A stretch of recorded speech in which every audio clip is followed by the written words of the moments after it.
Hi friends, അങ്ങനെ ഞാനും ഉണ്ടാക്കി ഒരു റഷ്യൻ ഓംലെറ്റ്. അപ്പോൾ ഇതെങ്ങനെയാണ് ഉണ്ടാക്കുക എന്നുള്ളത് ഞാൻ പറഞ്ഞുതരാം. എല്ലാവർക്കും സുഖമാണെന്ന് വിചാരിക്കുന്നു. അപ്പോൾ അതിനായി നമുക്ക് ഈ വീഡിയോ കാണാം. അതിനായി ആദ്യം തന്നെ ഇതുപോലത്തെ വഴുതിരിങ്ങ അത് നന്നായിട്ട് തീയിൽ നന്നായി ചുട്ടെടുക്കുക. നിങ്ങൾക്ക് ബാർബിക്യൂ ചെയ്യുന്ന നെറ്റ് ഉണ്ടെങ്കിൽ അതിൻ്റെ മേലെ വെച്ചിട്ട് ചുട്ടെടുത്താലും മതി. നന്നായി ചുട്ടെടുക്കുക.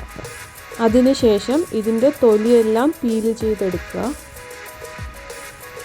ഇത് ചുട്ടെടുക്കുന്ന സമയത്ത് ഇതിൻ്റെ ഉള്ളും നന്നായി വെന്തിരിക്കണം. നമുക്കിത് സ്മാഷ് ചെയ്യാനുള്ളതാണ്.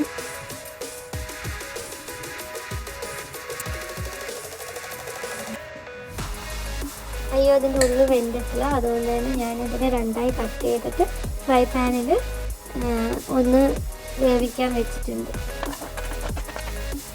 ആ സമയത്ത് നമ്മൾ വലിയുള്ളിയും പച്ചമുളകും അരിഞ്ഞതും ആവശ്യത്തിന് ഉപ്പും കുറച്ച് കുരുമുളകും ഞാൻ ഒരു ബൗളിലോട്ട് ഇട്ടിട്ടുണ്ട്.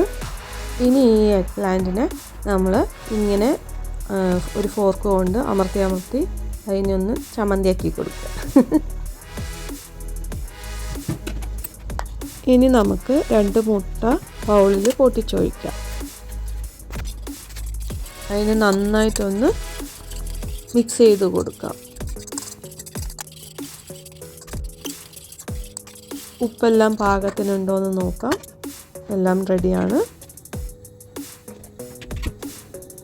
ഇനി നമുക്കൊരു പാനിൽ കുറച്ച് വെളിച്ചെണ്ണ ഒഴിച്ച് ഈ എഗ് പ്ലാന്റിന് നമ്മൾ മുട്ടയിൽ നന്നായിട്ടൊന്ന് മിക്സ് ചെയ്തിട്ട് ഇതുപോലെ വെച്ച് കൊടുക്കാം. എന്നിട്ട് ഇതിനെ തിരിച്ചും മറിച്ചും ഇട്ടിട്ട് നന്നായി ഒന്ന് വേവിച്ചെടുക്കാം. നമ്മളുടെ റെസിപ്പി റെഡിയാവും. ഇതിങ്ങനെ മറിച്ചിട്ടിട്ട് നന്നായി ഒന്ന് വേവിച്ച് കൊടുക്കാം. ഇത് നമ്മൾ ചൂടോടെ കഴിക്കാൻ നല്ല ടേസ്റ്റാണ്.